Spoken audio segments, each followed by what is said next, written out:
नमस्कार दोस्तों, आप सभी का स्वागत है आपके अपने YouTube चैनल मैथ सर्कल में। दोस्तों, आज का जो हमारा कॉन्सेप्ट रहेगा वो है कल्पित विधि से माध्य ज्ञात करना है।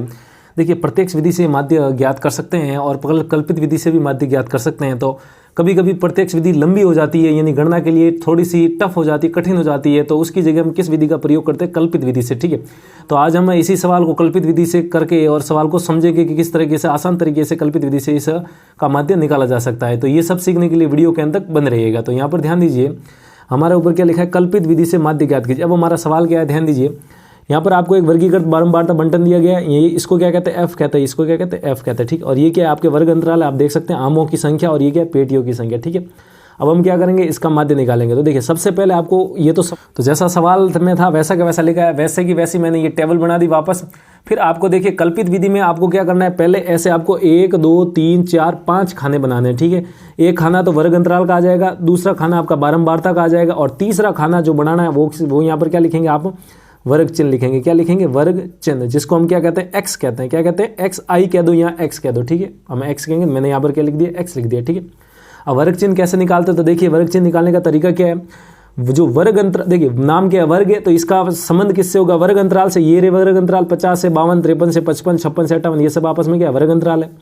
अब इनका माध्य निकालने के लिए क्या करेंगे? यहाँ पर ध्यान दीजिए, ये जो 50 से 52 है, इसको तो कहते हैं ऊपरी सीमा। क्या कहते हैं? ऊपरी सीमा। और इसको क्या कहते हैं? निम्न सीमा कहते हैं। ठीक है, देखिए ये 50 क्या है? 50 से 52 ये क्या है? अपने आप में वर्ग है। ठीक है, अब ये वर्ग की क्या होती है? निम्न सीमा होती है, और ये वर्ग का जो ये आगे वाला मान लिखा था इसको क्या कहते हैं? ऊपरी सीमा कहते हैं। क्या कहते हैं? ऊपरी सीमा। ठीक है, अब जो वर्ग चिन्ह है वो कैसे निकाला जाता है? वो ऊपरी सीमा में निम्न सीमा को जोड़ दो, और जितना आता है उसमें 2 का भाग लगा देंगे। ठीक है, तो 52 और 50 को जोड़ेंगे तो कितना आ जाएगा? आपका 102, और 102 में जब आप 2 का भाग लगाएंगे तो कितना आ जाएगा? आपका 51। तो आप कह सकते हैं जो 50 और 52 का जो वर्ग चिन्ह आया वो कितना है? आपका 51 आया। कितना? 51। कैसे निकालते हैं आप? ऊपरी सीमा और निम्न सीमा को जोड़ दो और फिर 2 का भाग लगा देंगे। ठीक है, अब इसका मैं वर्ग चिन्ह निकालूंगा तो कैसे निकालेंगे? देखिए, 55 और 53 को जोड़ेंगे तो 108 आएगा, और 108 का आधा करेंगे तो कितना आ जाएगा? आपका 54 आ जाएगा। ठीक है, इसी प्रकार 58 और 56 को जोड़ेंगे तो कितना आएगा? 114, और 114 का आधा करेंगे तो कितना आ जाएगा? आपका 57 आ जाएगा। ठीक है, इसी प्रकार आप 59 और 61 को जोड़िए। यहाँ पर 59 और 61 120 होगा, और 120 का आधा कितना हो जाएगा? 60। फिर देखिए, आप 62 और 64 को जोड़िए, कितना आएगा? 126, और 126 में 2 को भाग लगेंगे तो कितना आ जाएगा? आपका 63 आ जाएगा। ठीक है, इस प्रकार आप वर्ग चिन्ह निकाल सकते हैं। देखिए, अब हम क्या निकालेंगे? यहाँ पर देखिए, वहाँ पर हम प्रत्यक्ष विधि में क्या करते थे? इसको f आता था और ये x आया, तो यहाँ पर सीधा क्या करते थे? f गुणा x करना है। ठीक है, अब यहाँ पर हमें ऐसा नहीं करना है, क्योंकि देखिए, अगर हमने 15 को 51 से गुणा किया तो हमारा गुणा करने में समय जाएगा। इसी प्रकार 110 को 54 से करेंगे, 135 को 57 में करेंगे यहाँ पर गुणा, तो ये समय जाएगा, समय बर्बाद होगा, और हो सकता है कि कहीं हमसे गलती हो जाए। ठीक है, तो ऐसा नहीं करके हम क्या करेंगे? यहाँ पर अब हमें इतना तो सेम है प्रत्यक्ष विधि में भी, अब इसमें हम क्या करेंगे? तो हम अपनी मन मर्जी से क्या करेंगे? कल्पित माध्य मान लेंगे। ठीक है, क्या करना है? हम क्या करेंगे? माना जो कल्पित माध्य है, कल्पित माध्य ए, जिसका यहाँ पर हमें नाम क्या देना है? ए देना है। ठीक है, ये ए, ये हमें मानना है। अब ये कौन सा मान मानना है? तो यहाँ पर आप देख सकते हैं जो वर्ग चिन्ह है हमारे 51, 54, 57, 60, 63, इनमें से आपको जो बीच में है उसको मानना है। ठीक है, यहाँ पर आप देख सकते हैं, यहाँ पर सबसे बीच में कौन है? 57 है, तो 57 को हम क्या मानेंगे? हमारा कल्पित माध्य मानेंगे, वो भी ठीक है काल्पनिक। ठीक है, कल्पित माध्य मतलब मानने वाला। ठीक है, कल्पित का मतलब काल्पनिक होता है, तो ये काल्पनिक माध्य हम मान लेंगे पहले से ही 57। ठीक है, अब यहाँ पर तो देखिए क्या है? बीच में 57 है तो वो एक ही बार है, ये तो क्या है? विषम बार, इसलिए बीच में एक जना आया। अगर ये सम बार होते, जैसे 1 2 3 4 5 ऐसे गिनती में 6 जने होते, तो बीच में 2 जने आते, उस समय आप क्या करेंगे?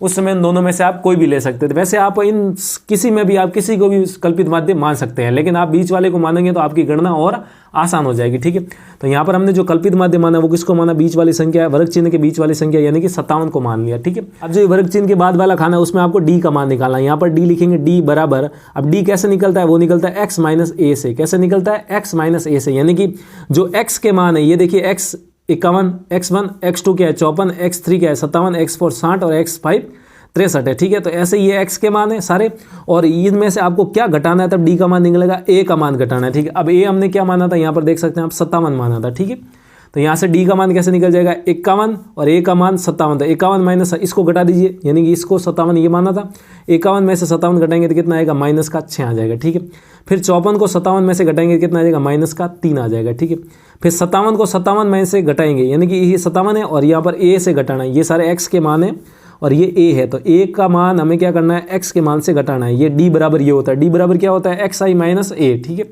डी आई बराबर एक्स आई माइनस है, यहाँ पे डी बराबर एक्स माइनस है, कुछ भी लिखिए आप। तो 57 माइनस 57 घटाएंगे तो कितना आएगा 0। फिर 60 में से a यानी कि 57 घटाएंगे तो कितना आ जाएगा 3।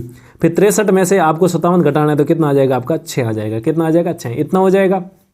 अब हमें क्या करना है, वहाँ पर हम f गुणा x निकालते तो यहाँ पर निकालेंगे f गुणा d, यानी कि यहाँ पर हम क्या लिख देंगे, ऊपर ही ऊपर f गुणा d लिख देंगे, ठीक है। यानी कि इसको अब इससे गुणा करना है, तो ये प्लस का और ये माइनस का गुणा करेंगे तो माइनस आ जाएगा। 15 गुणा 6 करेंगे तो कितना आ जाएगा आपका 90, ठीक है। फिर प्लस गुणा माइनस करेंगे माइनस वापस, फिर 3 गुणा 110 कितना हो जाएगा आपका 330 हो जाएगा। फिर आप क्या करेंगे, 0 को 135 से गुणा करेंगे, कितना आ जाएगा 0। फिर 115 को 3 से गुणा करेंगे, फिर कितना आ जाएगा 345, ठीक है। फिर 25 को 6 से गुणा करेंगे, कितना आ जाएगा आपका 150 आ जाएगा। इतना आ गया। अब हम क्या करेंगे, निकालेंगे सिग्मा एफ। सिग्मा एफ क्या होता है, इन सब का योग। एफ का मतलब, सिग्मा का मतलब समेसन, समेसन का मतलब जोड़ना। देखिए 135 में जब ये 15 जोड़ेंगे, इसके 15 जोड़ते हैं तो कितना हो जाएगा आपका 150। 150 में फिर इसके 100 जुड़ जाएंगे तो 250, ठीक है। 250 में 100 जोड़ेंगे तो 350 और 10 जोड़ेंगे तो 360 हो जाएगा, ठीक है। फिर 25 और ये 15 कितना हो जाएगा 40, और 40 में 360 जोड़ेंगे तो कितना आ जाएगा आपका 400 आ जाएगा। सिग्मा एफ का मान कितना आया 400 आ गया, ठीक है। अब यहाँ पर हमें क्या निकालना है, सिग्मा एफ डी का मान निकालना है। सिग्मा एफ डी का मतलब इन सबको जोड़ना है। ये ऊपर ही ऊपर देखिए क्या लिखा हुआ है, एफ गुणा डी लिखा हुआ है। तो अब इन सबको जोड़ेंगे तो जोड़ना, अब देखिए जोड़ते हैं। ये प्लस के 345 है और ये माइनस के 330 है। जब ये आपस में जुड़ेंगे घटेंगे तो कितना आ जाएगा आपका माइनस का, प्लस का 15 आ जाएगा। कितना आ जाएगा प्लस का 15, ठीक है। फिर 90 माइनस के और ये प्लस 150 कितना हो जाएगा आपका 60 हो जाएगा। फिर 60 और इसके 15 कितने हो जाएगा आपके 75। तो आप कह सकते हैं सिग्मा एफ डी का मान कितना आया 75 आया। तो ये पहले आपको इतनी फॉर्मेशन आपको सारणी में बनानी है। फिर इतना हो जाने के बाद अब हम क्या करेंगे, इतना हो जाने के बाद अब हम क्या करेंगे, कल्पित माध्य से जो निकालने का सूत्र है वो हम यहाँ पर लिखेंगे। तो देखिए यहाँ पर आप देख सकते हैं, तो यहाँ पर आप देख सकते हैं चूंकि माध्य, यहाँ पर आप लिखेंगे माध्य, कल्पित माध्य से जो माध्य निकालने का सूत्र है वो क्या हो जाएगा आपका यहाँ से a plus sigma F D बट्टा सिग्मा एफ, ये होता है आपका कल्पित विधि से माध्य निकालने का सूत्र, ठीक है। तो यहाँ से लिखेंगे माध्य बराबर, अब ए का मान यहाँ पर देखिए आप देख सकते हैं कितना है 57, तो यहाँ पर लिख देंगे 57। फिर प्लस, फिर sigma F D, sigma F D मतलब एफ डी के सारे पदों को जोड़ने पर कितना है 75, तो यहाँ पर लिख देंगे 75 बट्टा में। फिर सिग्मा एफ का मान कितना है आपका 400, ठीक है। तो आप कह सकते हैं, अब इसको आप क्या कर देंगे, सरल कर देंगे। हमने सारे मान रख दिए, हमने सारे मान रख दिए, अब हम इसको सरल कर देंगे। तो माध्य बराबर देखिए कितना आ जाएगा 57 प्लस, अब इसको काटते देखिए 25 के पाड़े से कट रहे, 25 का भाग 75 में 3 बार जाएगा और 400 में कितनी बार जाएगा 16 बार। तो अब हम क्या करेंगे, जो 16 का भाग हमें किस में लगाना है 3 में लगाना है। इस 16 देखिए ऊपर 3 आ गया, नीचे 16 आ गया, नहीं 16 का भाग 3 में लगाना। तो देखिए 16 का भाग 3 में तो जाएगा नहीं, तो हम क्या करेंगे यहाँ पर दशमलव लगाएंगे। दशमलव लगाने से क्या हो जाएगा, यहाँ पर 0 आ जाएगा। फिर 16 का भाग आप 30 में दो तो कितनी बार जाएगा 1 बार। फिर यहाँ पर क्या लिखेंगे 16, फिर यहाँ पर घटा देंगे, 30 में से 16 जाएगा, कितना बचेगा 14। अब 16 का भाग 14 में जाता नहीं है, दशमलव लगा ही चुके, तो अपनी इच्छा अनुसार जब की आवश्यकता होगी तब हम 0 लगा सकते हैं। 0 लगा दिया। फिर 16 का भाग 140 में देंगे तो कितनी बार जाएगा, लगभग आपका 8 बार जाएगा। कितनी बार जाएगा 8 बार। तो यहाँ पर कितना आएगा 16 8 कितना होता है आपका 128 होता है, ठीक है। फिर आप इसको घटाएंगे तो कितना आ जाएगा आपका 12 आ जाएगा। कितना आ जाएगा 12। फिर आप 16 का भाग 12 में जाएगा नहीं, तो यहाँ पर लगा देंगे 0। फिर 16 का भाग 120 में देंगे तो कितना आएगा आपका, फिर 16 का भाग 120 में देंगे तो कितनी बार जाएगा 7 बार, और यहाँ पर क्या लिख देंगे आप 112 आ जाएगा, ठीक है। 16 7 112। फिर घटाएंगे तो कितना आ जाएगा आपका 8 आएगा। फिर दशमलव तो लग ही चुका है, इच्छा अनुसार 0 लगा देंगे एक और। 8 में जाएगा नहीं तो 80 में जाएगा। 80 में कितनी बार जाएगा 5 बार। तो यहाँ पर आप कह सकते हैं कितनी बार भाग गया, यहाँ पर देखिए 80 आएगा, 80 में से 80 गया तो कितना बचेगा 0। तो आप कह सकते हैं भाग पूरी बार गया। कितनी बार गया 0.1875। अब आप इसको जोड़ दीजिए, कितना हो जाएगा आपका 57.1875, और ये हमारा क्या हो जाएगा, दिए गए बंटन का क्या हो जाएगा आपका माध्य हो जाएगा, ठीक है। तो उम्मीद है किस प्रकार कल्पित माध्य विधि से वर्गीकृत बारंबारता बंटन का माध्य निकाला जाता है आपको समझ में आया होगा। समझ में आया तो वीडियो को लाइक कीजिए, और अभी तक चैनल को सब्सक्राइब नहीं किया है तो वीडियो के नीचे जो लाल बटन है उसको दबाइए, उसके पास वाली घंटी भी दबाइए, ताकि ऐसी बेसिक कॉन्सेप्ट से जुड़ी वीडियो आपके से नोटिफिकेशन आ सके और सबसे पहले देख आप उनको सीख सके।